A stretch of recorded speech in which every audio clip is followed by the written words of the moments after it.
Hey guys, welcome back to another video here on Top NBA. We all love to make fun of pundits and analysts for making terrible takes and predictions, but today we're going to flip the script and show you times that NBA analysts were actually right.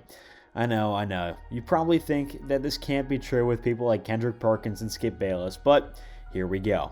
First up, Ryan Hollins is best known for his awful takes, like saying that the Heat didn't have a big three with LeBron, Chris Bosh, and Dwayne Wade. But the take that he had about Luka Doncic may be one of the best takes ever. Going into the 2018 NBA draft, Stephen A. and all other analysts across the NBA were once again showing their skepticism for European prospects. This time it was Luka Doncic who was the one getting criticized. There were only a few pundits that were willing to back up the high caliber draft prospect. Ryan Hollins was one of those analysts willing to back him up. In a segment for ESPN, Ryan Hollins was going to rank the top 5 players going into the draft, and he had Luka being the best player going into the draft. This turned out to be true, as Luka is arguably the best point guard in the NBA this season, and is going to be in the running for the MVP trophy. Maybe Ryan Hollins isn't as bad as we think. At number 2, well, now we know Skip Bayless says a lot of nonsense and is one of the biggest LeBron haters in the league, but he may have had 2 of the greatest takes of all time regarding the Golden State Warriors and Steph Curry.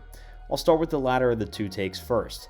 In the 2015-2016 NBA season, the Warriors were coming off an NBA Finals win, and everybody knew that they were a great team, but no one knew what was about to happen next and would somehow even shatter expectations. Well, if one person knew, Skip Bayless went on to tweet a month into the season, "If stars stay healthy, Warriors go 73-9. And then later in the season, when the Warriors hit 60 wins and had 6 losses, he doubled down and said there was a 100% chance that the Warriors were going to hit that mark. I'm sure everybody thought he was crazy at the time, but what he said came true, and the Warriors made absolute history that season. At number 3 is Skip's next take. The next thing that he said correctly was regarding a specific Warriors player, and that player was Steph Curry. Going into the 2008 draft, the obvious number 1 choice was Blake Griffin. Steph Curry wasn't even considered close to the best player in the draft, and he wasn't even arguably the best point guard. As one analyst even said, he doesn't have the upside of Rubio, Jennings, Flynn, Mills, Teague. They're all more athletic. There were also a lot of people saying that his shooting wouldn't make it in the NBA, as well as saying he has too frail of a body and would get knocked around easily. This didn't stop Skip Bayless from taking one of the greatest takes of all time, as he tweeted, quote unquote, "Like Blake Griffin, don't love him. Love Steph Curry. Will have an immediate impact." And wouldn't you know, even though Blake was taken first in the draft, Curry had the best career out of anyone in the 2009 NBA draft class and will go down as the greatest shooter of all time. I'm so lost though. Skip Bayless has not just 1, but 2 great takes. I'm surprised the world didn't collapse once these statements rang true. I guess the saying is true, a broken clock is right twice a day. The next one is very recent and has been the center of a huge meme this summer. No one else saw this implosion coming except for Brian Windhorst. Going into the summer, the Jazz were coming off another playoff disappointment as they lost to the Mavericks. In a summer segment of ESPN, Windhorst saw something though. A move that went under the radar caught his eye and he brought it up. Royce O'Neal was traded to the Nets and he said, "What's going on in Utah?" and compared the old Celtics situation with Danny Ainge to the situation with Utah where Ainge was just hired. And wouldn't you know, Windhorst now looks like a genius. Gobert was traded 3 days later to Minnesota and Donovan Mitchell was traded to the Cavs, and now Brian Windhorst is sitting back in his chair like an evil genius. Next up, we have another 2-piece with Jalen Rose, as he had 2 predictions come to life in the same segment on September 27, 2018. The first one was when he was talking about the Lakers and LeBron and who would be the next star to pair up next to the King. He stated, "I believe this time next year, we're going to be talking about Anthony Davis finding his way to LA to play alongside LeBron." This was wild at the time, and AD was still under contract for at least another few seasons with the Pelicans. Now, for his next prediction, it might have been even crazier.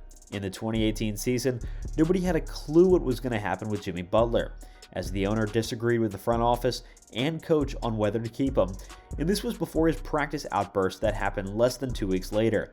He correctly predicted that in this situation Jimmy Butler would be leaving, as he said, quote unquote, "And usually when an owner says a player is going to get moved, guess what's going to happen?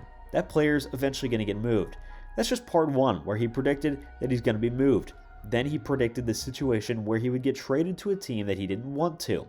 As he said, quote unquote, with him not controlling his own destiny, he may be in a position like Kawhi Leonard or a Paul George, where they trade him to a team that he necessarily didn't want to go to initially. And guess what? The T-Wolves traded Butler to the Sixers, where things really didn't run too smoothly for him there as well. And there's the part where Rose predicted that he'd be on the Heat. As for the last quote, he said, he's a Riley guy. He's an Eric Spoelstra guy. He gives them toughness. He gives them versatility. This just completed the trifecta. He correctly predicted that he would get traded, where he was going to go, and where he would end up in the end. If I could go back in time to that day, I would ask Jalen Rose for lottery tickets. At number 7, we got a bold prediction from Andrew Sharp, who's a writer for Sports Illustrated. In a 2016 article, he predicted what the NBA was going to look like in 2020. In his article, when stating who the best player in the league would be, he provided a very interesting answer. This was written just a couple months into his first All-Star season, so I don't think anybody could have seen what he was seeing. He wrote Giannis Antetokounmpo putting up 27, 12, and 8 every night. It's ridiculous. And in the 2018-2019 season, he got 27.7 points a game, 12.5 boards, and, well, okay, he couldn't get it completely right as he has 6 assists, but he won his first MVP this season and won another the next year as well.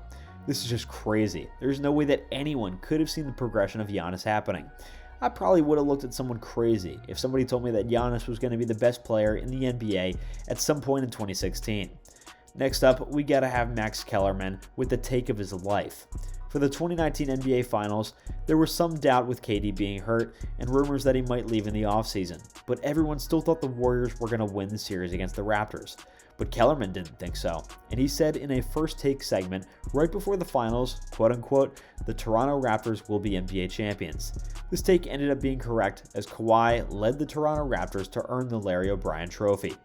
Lastly, Charles Barkley made one of his famous guarantees.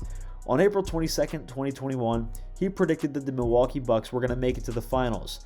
And guess what the Bucks did? They won the NBA Finals. The crazy thing that happened though was the amount of times that he doubled down on this take.